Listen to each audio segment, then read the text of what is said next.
अलैकुम व रहमतुल्लाहि व बरकातुहू। नहमदुहु व नुसल्ली अला रसूलिहिल करीम, अम्मा बाद, फ़अऊज़ु बिल्लाहि मिनश शैतानिर रजीम, बिस्मिल्लाहिर रहमानिर रहीम। मेरे प्यारे दोस्तों, आज मेरी बात का उन्वान है शान मुस्तफ़ा और दौर हाजिर। जनाब ईसा अलैहिस्सलाम के बाद 571 साल का जमाना, ऐसा जमाना गुजरा जिसमें कोई भी नबी इस दुनिया में तशरीफ नहीं लाए। इन सालों में लोगों के हालात बद से बदतर हो गए। इंसानियत दम तोड़ रही थी, सिसक रही थी। मुल्क अरब का हाल ये था कि जानवरों की तरह वहाँ इंसान गुलाम बनाकर बाजारों में बेचे जाते थे। एक कबीला दूसरे कबीले से सालों साल तक लड़ता था।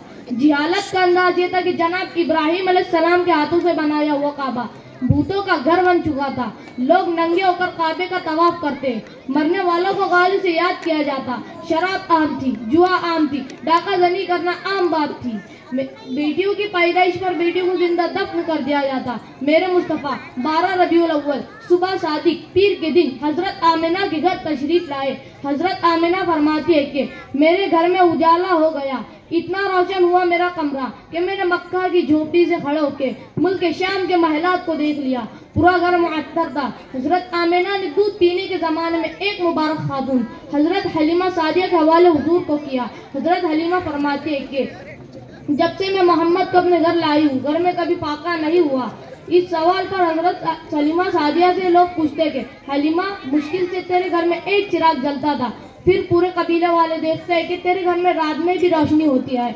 आए हलीमा, तू क्या इतनी अमीर हो गई क्योंकि रात में रोशनी अमीरों के यहाँ होती है? इस सवाल पर हजरत हलीमा सादिया इन लोगों को जवाब देती है कि मेरे घर में एक ही चिराग था जिससे मेरा घर रोशन था, मगर एक चिराग मक्का से मेरे घर आया है जिसका नाम मोहम्मद है, और इसे जहाँ जहाँ ले जाती हूँ वहाँ वहाँ अंधेरे से रोशनी होती जाती है।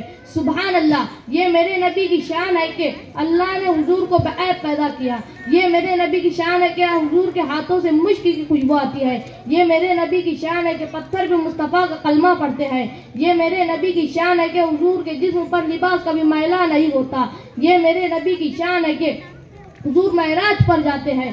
ये मेरे नबी की शान है कि अल्लाह ने हुजूर के दिल को दो आँख दो कान दी है। इसीलिए आज दुनिया हमें हमारे नबी से दूर करने की कोशिश कर रही है ताकि उम्मत दर मुस्तफ़ा से दूर हो जाए, क्योंकि कामयाबी मुस्तफ़ा जाने रहमत के कदमों में है। हज़रत खालिद बिन वलीद एक जंग के मौके पर परेशान थे। जंग का मुआरका फतेह नहीं हो रहा था। लोग खालिद बिन वलीद से पूछते हैं, खालिद, ये जंग फतेह क्यों नहीं होती? हज़रत खालिद बिन वलीद ने कहा, मेरी टोपी मेरी टोपी। चुनांचा खालिद बिन वलीद की टोपी इनके शरीके हयात घोड़े पर सवार होकर अपने साथ ले आई।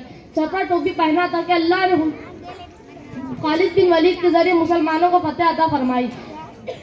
लोग खालिद बिन वलीद से पूछते हैं कि खालिद, एक टोपी से जंग फतेह कैसे होगी? इस टोपी की बरकत और राज क्या है?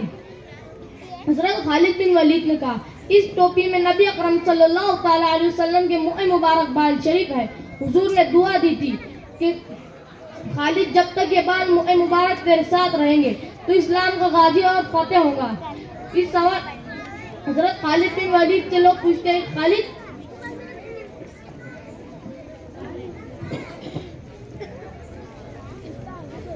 हजरत खालिद बिन वलीद ने कहा,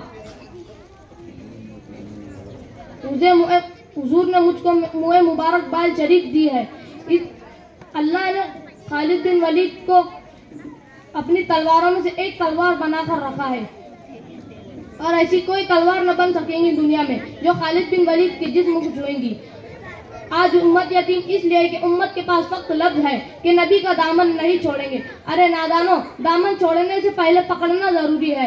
आज तक नाम के उम्मती बन बैठे हैं, इसीलिए मदद के फैसले नहीं होते। अल्लाह हम सबको हमारे नबी की शान और अज़मत समझने की तौफीक अता फरमाए। अस्सलामु अलैकुम व रहमतुल्लाहि व बरकातुहू।